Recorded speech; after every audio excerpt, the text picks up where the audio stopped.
welcome back to my channel. If you are new here, my name is Carly and I am a homeschooling mom to 3 boys ages 12, 10, and 7. So currently they are in 6th grade, 4th grade, and 1st grade.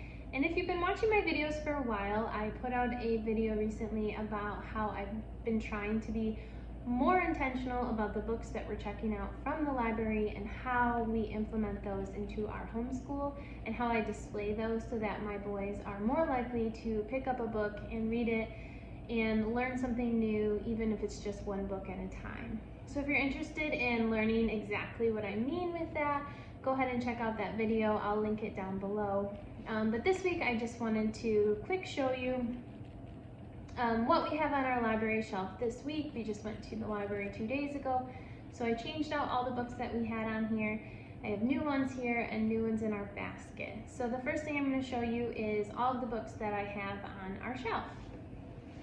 So again, this is in our dining room, which is where we do school and where my kids eat all their meals, so very accessible for them to grab a book and flip through it multiple times throughout their day. My oldest son is really into cats, and so I picked up the Magnificent Book of Cats, which just has lots of different information on different types of cats. He was actually able to identify what he thinks our cat is, which is, he's a barn cat, but he had a lot of fun reading about the different descriptions and trying to decide what our cat Cody is. The next one I have up here is Epic Adventures, Explore the World in 12 Amazing Train Journeys. The next one is The Cities Book, A Journey Through 86 of the World's Greatest Cities. These are great for just flipping through when you're having a meal, having breakfast, different things like that when you have some downtime. A book that you wouldn't necessarily sit down and read from front to back, but you can learn a lot of information just in flipping through some of the pages in them. And the nice thing checking them out from the library is it doesn't cost you anything to learn that information. The next one I have is Over and Under the Canyon. I love these over and under books. They have them for a lot of different areas throughout the world, and I recommend checking them all out. They're wonderful. The next one is called When Beavers Flew, which is funny. My kids thought this was really funny when they saw the cover. It's an incredible true story of rescue and relocation. This one is The Wisdom of Trees, How Trees Work Together to Form a Natural Kingdom. So as you'll see, some of these are more of a resource type book, and some of them are picture books, and I like to get a good collection of both, especially because I have such a wide age range for my children. The next one is The Secret Signs of Nature, How to Uncover Hidden Clues in the Sky, Water, Plants, Animals, and Weather. The next one is Are We There Yet? The First Road Trip Across the USA. This one is Please Don't Bite Me, Insects That Buzz, Bite, and Sting. One of the things also in doing this is I'm able to look through and read through different types of resource books that I'm thinking about adding to our own library, purchasing them, and I can decide if I like them or not just in checking them out from the library and reading through them myself first before I go ahead and commit to purchasing them. The next one is The World's Most Glorious and Notorious Rulers and How They Got Their Names. This is the kind of thing my oldest son, he loves anything with history, so he always picks these ones up first.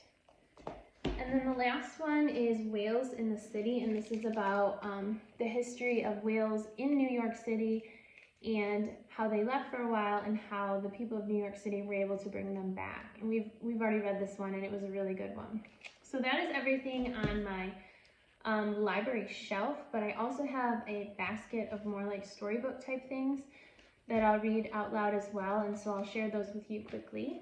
Behind My Door, The Story of the World's Oldest Library. Winter Barn. The Gardener.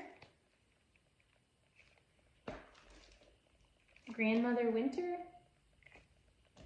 I got another one, The Barn. Apparently that was my theme.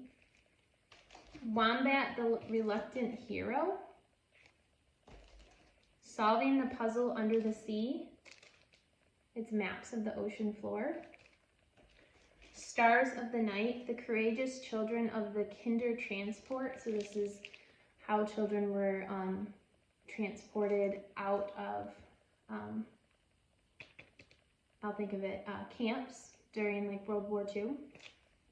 And then Best in Show, illustrated by 18 Dog Lovers, and my kids just love animals in general, so I got this for them. So if you see in my basket, I try and get a little bit more like fun ones and not just all like educational or historical ones, but I still am very intentional about the topics so that we're learning as we go.